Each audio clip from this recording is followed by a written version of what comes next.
सेठानी लक्ष्मी रहती थी, जो बहुत ही ज्यादा अकड़ू और खड़ूस थी।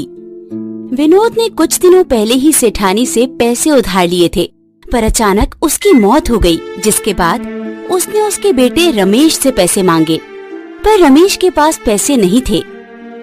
इसके बाद उसने उसे अपने घर पर नौकर बना लिया। अब रमेश लक्ष्मी के घर पर ही रहने लगा और नौकर का काम करने लगा था, पर लक्ष्मी उस पर बहुत ज्यादा अत्याचार करती थी। वहीं रमेश की इच्छा थी कि वो पढ़ लिख कर कुछ बन जाए, पर लक्ष्मी ने उसके सारे सपनों पर पानी फेर दिया। एक दिन लक्ष्मी बाजार जा रही थी तो उसने रमेश से कहा, अरे रमेश जल्दी आ, कहाँ मर गया जाकर? आया मालकिन, बताइए क्या है? मैं बाजार जा रही हूँ तो तू मेरे साथ चल, क्योंकि सामान तो तुझे ही लाना है।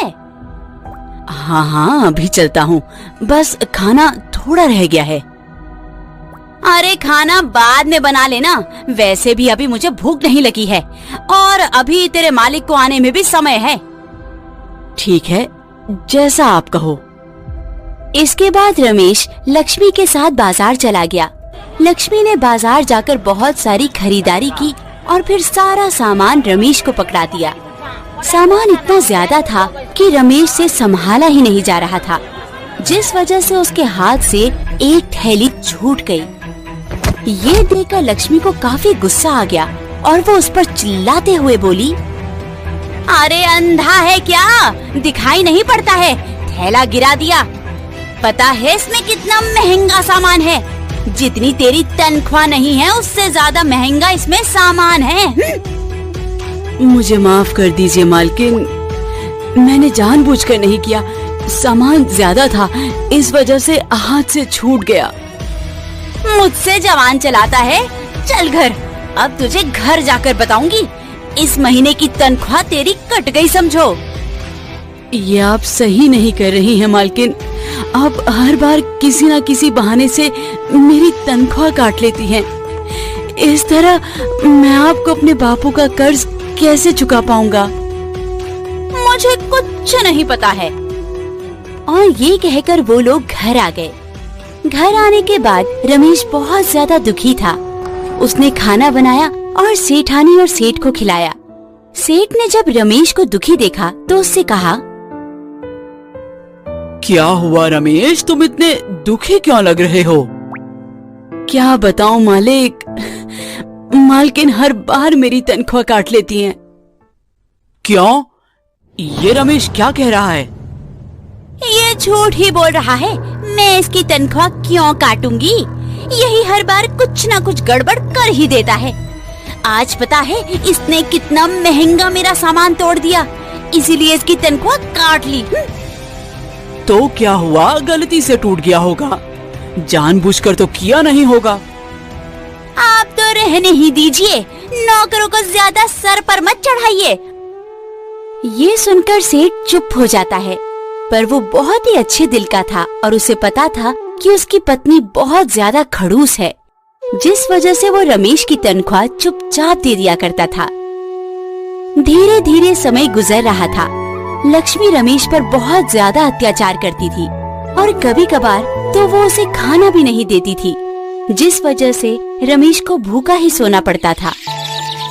एक दिन की बात है, सेठ और सेठानी अपनी गाड़ी में कहीं बाहर घूमने जा रहे थे, तो सेठानी ने रमेश से कहा, अरे रमेश चल, तू भी मेरे साथ चल। पर मालकिन, मैं आप लोगों के साथ क्या करूँगा जाकर? हाँ, ये ठीक कह रहा है, ये हम लोगों के साथ क्या करेगा जाकर? अरे एक दो नौकर तो साथ में होने ही चाहिए, वैसे भी हमारा सामान कौन उठाएगा? मैं हूँ तो मैं उठा लूंगा। रमेश तुम यहीं रहो। तो फिर मैं भी नहीं जा रही हूँ। मैं नहीं चाहती कि मैं अपना घर किसी नौकर के ऊपर छोड़कर जाऊँ। वैसे भी इन नौकरों का कोई भरोसा नहीं होता है। ये सुनकर रमेश को बहुत बुरा लगा। इस पर सेठ ने सेठानी से कहा, ठीक है, यदि तुम यही चाहती हो तो रमेश तुम हमारे साथ चलो। जाओ, तुम तैयार हो जाओ जाकर। तैयार तैयार क्या हो ना, इसी तरह जाएगा, ये नौकर है हमारा।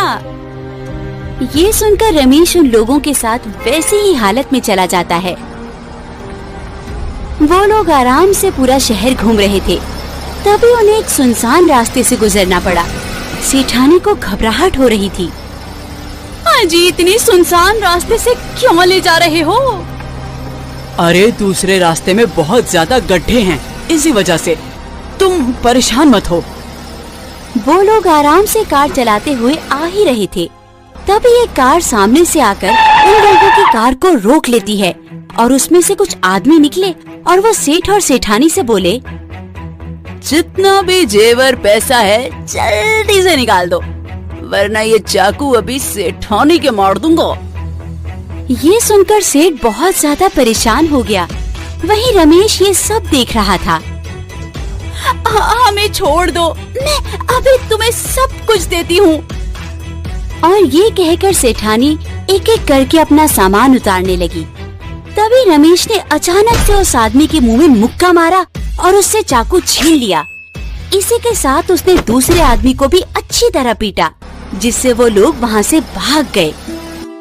उन लोगों के जाने के बाद लक्ष्मी को अपनी गलती का एहसास हुआ कि उसने आज तक रमेश के साथ इतना बुरा किया।